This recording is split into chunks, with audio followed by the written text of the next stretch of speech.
ദൈവനാമത്തിന് മഹത്വമുണ്ടാകട്ടെ. കർത്താവായ യേശു ക്രിസ്തുവിന്റെ അതിപരിശുദ്ധമായ നാമം വഴി കാനാവിലെ കല്യാണ വീട് എന്നെ ഏറ്റവും അധികം സന്തോഷിപ്പിക്കുന്ന ഒരു ഭവനം.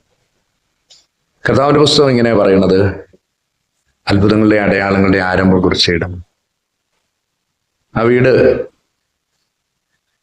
കർത്താവിന്റെ പ്രവൃത്തിക്ക് തുടക്കം കുറിക്കുക, അത്ഭുത പ്രവൃത്തിക്ക് തുടക്കം കുറിക്കുക.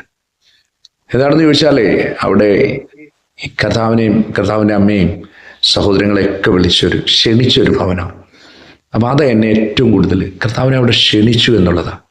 ആ വീട്ടിലെ പോസിറ്റീവായിട്ടൊരു തിങ്ക്, കർത്താവിനെ വിളിച്ചു എന്നുള്ളത്. നമ്മൾ ഈ പ്രഭാതത്തിൽ അങ്ങനെ ചോദിക്കാൻ ആഗ്രഹിക്കുന്നു, നമ്മൾ എത്ര പേര് കർത്താവിനെ ക്ഷണിച്ചിട്ടുണ്ട്? നമ്മുടെ ഭവനത്തിലേക്ക്, നമ്മളിലേക്ക്, നമ്മുടെ കുഞ്ഞുങ്ങളിലേക്ക്, അല്ലെങ്കിൽ നമ്മുടെ പ്രശ്നങ്ങളിലേക്ക് കർത്താവിനെ എവിടെ ക്ഷണിച്ചിട്ടുണ്ട്? നമ്മൾ അവിടെ ഇൻവൈറ്റ് ചെയ്തു അല്ലെങ്കിൽ ക്ഷണിച്ചു എന്നുള്ളതൊരു വലിയ മർമ്മമാണ്. അപ്പം നമ്മൾ പലപ്പോഴും കർത്താവേ എന്ന് വിളിക്കാറുണ്ട്. പക്ഷേ കർത്താവിനെ ക്ഷണിക്കുക എന്നുള്ളത് നമുക്കറിയില്ല.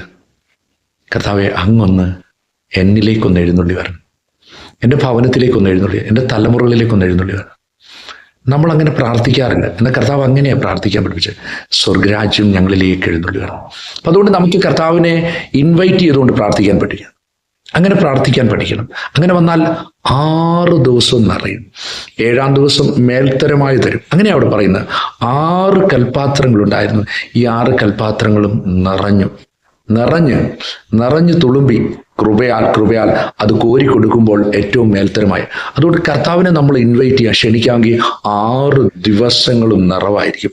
7-ാം ദിവസം നിറവിൻ്റെ നിറവോടെ കർത്താവിനെ തുള്ളിച്ചാടി ആരാധിക്കാൻ കഴിയും. അങ്ങനെ കഴിയട്ടെ എൻ്റെ കേൾക്കുന്ന മക്കൾ. God bless you. God with you. Have A nice day.